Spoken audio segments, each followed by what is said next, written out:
നമസ്കാരം. ശിവ ടീച്ചറിന്റെ മലയാളം ക്ലാസ്സിലേക്ക് സ്വാഗതം. നമുക്ക് 9ാം ക്ലാസ്സിലെ കേരള പാഠാവലിയിലെ അവസാനത്തെ സെക്കൻഡ് പാർട്ടിലെ കേരള പാഠാവലിയിലെ അവസാനത്തെ പാഠത്തിലേക്ക് കിടക്കാം. മധുരക്കിഴങ്ങിന്റെ രുചി എന്നതാണ് നമ്മുടെ അവസാനത്തെ പാഠത്തിന്റെ പേര്. പകൽ സ്വപ്നത്തിൽ വെയിൽ കായാൻ വന്ന ഒരു നരി എന്ന സന്തോഷ് ഏച്ചിക്കാനത്തിന്റെ കഥാസമാഹാരത്തിൽ നിന്നാണ് മധുരക്കിഴങ്ങിന്റെ രുചി എന്ന കഥ എടുത്തിരിക്കുന്നത്. അപ്പോൾ സന്തോഷ് ഏച്ചിക്കാനം നിരവധി കൃതികൾ എഴുതിയിട്ടുള്ള നിരവധി അവാർഡുകൾ കരസ്ഥമാക്കിയ ഒരു യുവ എഴുത്തുകാരനാണ്. അദ്ദേഹത്തിന്റെ ഈ ഒരു കഥ എന്ന് പറയുന്നത് മധുരക്കിഴങ്ങിന്റെ രുചി എന്നുള്ളതിനേക്കാൾ മധുര പ്രതികാരം എന്ന് മാറ്റിയാൽ കൊള്ളാമായിരുന്നു. കാരണം അത്രയ്ക്ക് മനുഷ്യന്റെ ജീവിത സാഹചര്യങ്ങൾ ഭിന്നമാണ്. ഓരോരുത്തരുടെയും ജീവിത സാഹചര്യങ്ങൾ ഭിന്നമാണ്.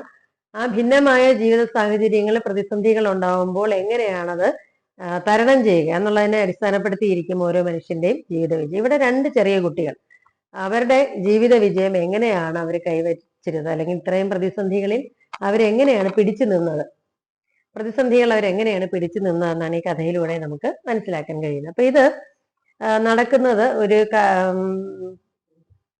കാസർഗോഡുള്ള ഒരു ഗ്രാമം, ബേഡുടുക്ക എന്നുള്ള ഒരു ഗ്രാമത്തിലാണ്. അപ്പോൾ ഇത് അദ്ദേഹത്തിന്റെ ഒരു അനുഭവ വിവരണം എന്നുള്ള രീതിയിലാണ് കഥാനായകൻ കഥ പറയുന്ന രീതിയിലാണ് ഇത് എഴുതിപ്പോയിരിക്കുന്നത്. അപ്പൊ ആ ഒരു പ്രദേശത്തിന്റെ പ്രത്യേകത, ബസ് ഇറങ്ങി കയ്യാല കയറി പാറക്കെട്ടുകളും കുറ്റി ചെടികളും നിറഞ്ഞ ഇടവഴിയിലൂടെ കവുങ്ങിൻ തോപ്പിൽ ഞങ്ങൾ എത്തിയപ്പോഴേക്കും കുറെ ആളുകൾ ഇങ്ങനെ ഓടിപ്പോകുന്ന ഞങ്ങൾ കണ്ടു.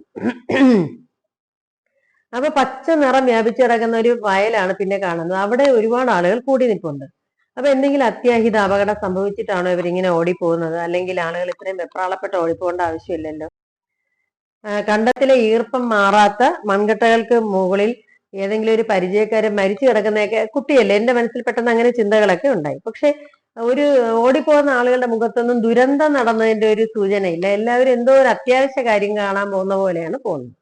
അപ്പൊ ഞാനും അങ്ങോട്ടേക്ക് വച്ചു പിടിച്ചു. അപ്പോ അവിടെ ചെന്നപ്പോ കുറെ ആളുകൾ ഇരുന്ന് മധുരക്കിഴങ്ങ് മാന്തി എടുക്കുകയാണ് മണ്ണിൽ നിന്ന്. രണ്ട് കുട്ടികളും ഉണ്ട്.